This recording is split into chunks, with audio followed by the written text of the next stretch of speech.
काय प्रॉब्लेम होऊ शकतात related to intubation, related to intrathoracic pressure, suction related, ventilator setup related आणि technology gap. Positive pressure generate होतं, hypotension होईल, perfusion कमी होईल, ICP वाढेल, गॅस्ट्रिक डिस्टेन्शन होऊ शकतं, जर लीक असेल तर व्हिली होऊ शकतो, सक्शन केल्यामुळे हायपॉक्सिया होऊ शकतो, ॲरिथमिया होऊ शकतो. व्हेंटिलेटर सेटअपमध्ये hypoventilation, hyperventilation, lung injury, auto PEEP, fighting with the ventilator, dyssynchrony, work of breathing वाढू शकतं, ऑक्सिजन टॉक्सिसिटी होऊ शकते, वॅप होऊ शकतो. टेक्नॉलॉजी गॅप म्हणजे कम्युनिकेशन फेल्युअर काही असेल, न्यूमो होऊ शकतो वेगवेगळ्या प्रकारचा. तर व्हॉट इज एक प्रॉब्लेम कॉम्प्लिकेशन आहे barotrauma. Barotrauma is nothing but pneumo in thorax, pneumo mediastinum in subcut. Normal लंगमध्ये युजली बॅरोट्रॉमा नाही होत, COPDमध्ये होतो किंवा ARDSमध्ये होतो, हाय प्रेशर्स लागतात तिथे म्हणून, किंवा याच्यात एम्फायसेमा असेल काही रप्चर होईल म्हणून. तर मॅनिफेस्टेशन तुमचा रेस्पायरेटरी डिस्ट्रेस इव्हिडंट होईल, छोटा असेल तर. आता डिपेंड ऑन कोण न्यूमो आहे का मीडियास्टायनम का सबक्यूट आहे त्याच्यानुसार. एअर इम्बॉलिझमपर्यंत पण होऊ शकतं. न्यूमो झाला, ऑक्सिजनेशन कमी होईल, पीक प्रेशर वाढतील, कंप्लायन्स कमी होईल, टेन्शन न्यूमो असेल तर आणखी प्रॉब्लेम होईल. मग विली काय आहे, व्हेंटिलेटर इंड्युस्ड लंग इंजुरी. तर because of that or associated with that, कारण असेल किंवा संघ असेल जे काही आहे. तर मेकॅनिझम काय आहे, हे सगळे एकच याचे वेगवेगळे शब्द वाटले मला. ॲटलेक्ट्रॉमा, वारंवार उघडझाप झाल्यामुळे सर्फॅक्टंट कमी होईल. हाय FiO2 वापरतो तर ॲब्सॉर्प्शन झाल्यामुळे ॲब्सॉर्प्शन ॲटलेक्टासिस होईल. ऑक्सिजन टॉक्सिसिटी होईल. ऑक्सिजन टॉक्सिसिटीच्या तो व्हॅल्यूज डिफाईंड नाही आहे. 100% फॉर जेवढं मला आठवतं इवन 12 आवर आणि 0.5% फॉर 24 आवर असं काहीतरी समथिंग. तर आम्ही तो less than 0.6 is non toxic. पण 0.5ला पण इंजुरी झाल्याचं वाचलेलं मी. But on safe side keep it as low as possible. पुन्हा व्हॉल्यूट्रॉमा, ओव्हर डिस्टेन्शन होईल, मग परमिॲबिलिटी इश्यू होईल, तर इडेमा होईल. शिअर स्ट्रेस, सायक्लिक ओपनिंग क्लोजिंगमुळे वॉलला डॅमेज होतो, एंडोथिलियम आणि मेम्ब्रेनला, आणि सायटोकाइन्स वगैरे सिक्रेट होतात, मल्टी ऑर्गन फेल्युअर चालू होतो. बॅरोट्रॉमा आपण बघितला. तर प्रोटेक्शन काय आहे, अलार्म्स सगळे चालू असले पाहिजे. प्रेशरचे alarm, high pressure, low pressure, व्हेंटिलेशनचे high ventilation, low ventilation, RR, FiO2 आणि ॲपनिया अलार्म. तर इनिशियल सेटअप काय असायला हवा, मोड्स कुठलाही असा असला तर चालतं. त्यांना ARDSमध्ये लक्षात आलं मोड इज नॉट इम्पॉर्टंट. मोडपेक्षा व्हेंटिलेटरी स्ट्रॅटेजी और टार्गेट्स जास्त महत्त्वाचे आहेत. त्याच्यामुळे त्यांनी म्हटलं FiO2 मिनिमम ठेवा, P टू द मिनिमम ठेवा, tidal volume to the minimum ठेवा, लंग प्रोटेक्शन. तर तो म्हणतो इनिशियली 8 ते 10 टायडल व्हॉल्यूम सेट करा तुम्ही, पण हळूहळू कमी करत या. RR 12 ते 14 घ्या, P 5पासून स्टार्ट करा, लागला तर 2-2, 3-3ने वाढवा. 10पर्यंत माइल्ड पीप आहे, 10 ते 15 मॉडरेट आहे, 15 ते 20 मग हाय पीप होऊन जातो.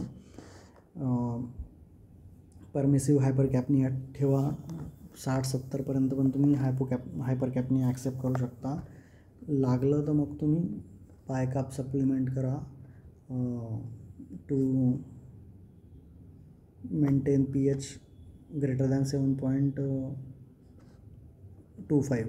त्याच्या खाली नको. बायकाप तुम्ही 30पर्यंत घेऊन गेले तर चालतं असं म्हणतो तो. FiO2 as much as low possible, start 100ने करा, थोड्या वेळानं मग रिड्यूस करताना. RR 30पर्यंत घेतला तरी चालतो. ABGने मॉनिटर करत राहा. तर प्रेशर टाईम ग्राफ आहेत. इन्स्पायरेटरी होल्ड केल्यावर तुम्हाला अल्व्हेओलर डिस्टेन्सिंग प्रेशर मिळतं. त्यालाच म्हटलं आहे प्लाटो प्रेशर, P प्लॅट. जर अल्व्हेओलर काही पॅथॉलॉजी असेल तर ते वाढलेलं असेल. आणि त्याच्यामुळे 2 प्रकारचे कंप्लायन्स, स्टॅटिक कंप्लायन्स आणि डायनॅमिक कंप्लायन्स. स्टॅटिक कंप्लायन्स हा अल्व्हेओलसचा झाला, पी फ्लॅट तो तर मग कंप्लायन्स कसं होणार tidal volume upon P flat upon P alveolar पॅथॉलॉजीमध्ये वाढेल. Dynamic compliance is by airways breathing system circuit असेल ट्यूब असेल ट्री असेल. पी पीक मायनस पीप इथे फ्लॅट घेतला इथं पीक घेतला तर peak pressure is surrogate of dynamic. तर रेजिस्टन्स वाढला तुमचा की तुमचा पी पीक वाढणार. तर difference between P peak and P flat will show your resistance. Resistance is pressure divided bye flow Ohm's law आहे. P is equal to V is equal to I R ना. तर R इकडे घेतला V upon I pressure upon current flow.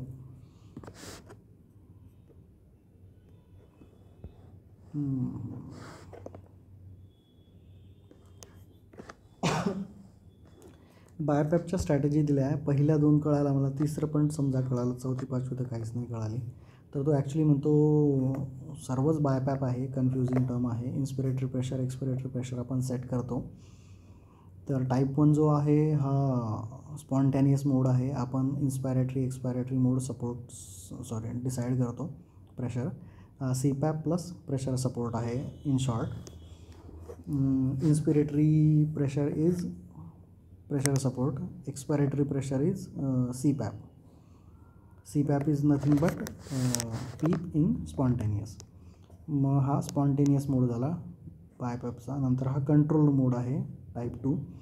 तर याच्यात आपण इन्स्पिरेटरी pressure आणि expiratory pressure set करणार.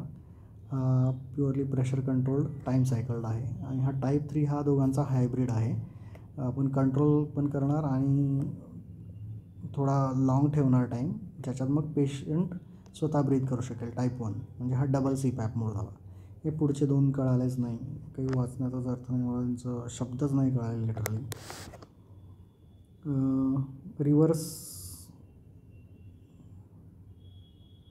इन्व्हर्स रेशिओ याचाही कन्सेप्ट नाही कळाला. इन्स्पिरेशन इज लॉंगर एवढाच कळाला. बाकी तो प्रेशर कंट्रोलच मोड आहे. Pressure limited, time cycled, ventilator triggered, ARDS वगैरेसाठी वापरतात, जेणेकरून इन्स्पिरेशन ते एक्सपिरेशनचा प्रॉब्लेम आहे. लंग खूपच कंप्लायंट आहे, कमी वेळातच तो बाहेर सगळी हवा फेकून देतो. प्रॉब्लेम हवा टाकण्याचा आहे, त्याच्यामुळे इन्स्पिरेशन वाढवलं आहे.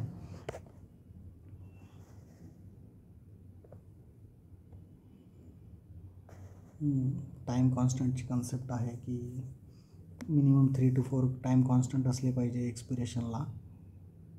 परंतु इथे काय वेगवेगळे टाईम कॉन्स्टंट आहे. तर काही अल्व्हेओलाई स्लो फील होत आहेत, तर काही अल्व्हेओलाई फास्ट आहे. तर म्हणून इन्स्पिरेशनचा टाईम वाढवायचा, जेणेकरून सर्व अल्व्हेओलाई भरतील. एअरवे प्रेशर रिलीज व्हेंटिलेशन हे पण नाही कळालं. व्हेरिएशन ऑफ बायपॅप म्हणतो तो. Pressure control mode with inverse ratio ventilation. मग इथे काय होतं, हे पण तर प्रेशर कंट्रोलच होतं ना. Continuous mandatory. ओके, हे कंटिन्युअस मॅन्डेटरी. मग हे काय आहे, हे बायपॅप आहे. PCV with BiPAP. 2 levels of positive pressure. Between this pressure patient can breathe spontaneously. Mandatory breath आहेत आणि त्याच्या स्वतःच्या ब्रेथ आहेत. परंतु याच्यात ऑटो पीप होऊ शकतो, कारण की तुम्ही फार कमी एक्सपायरेटरी टाईम ठेवलेला आहे.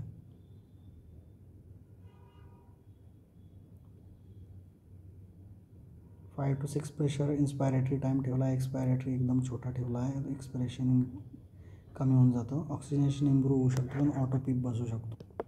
तर प्रेशर रिलीज याच्याकरता म्हटलं आहे की तुमचं बेसलाईन प्रेशर तुम्ही 0 सेट केलेलं आहे.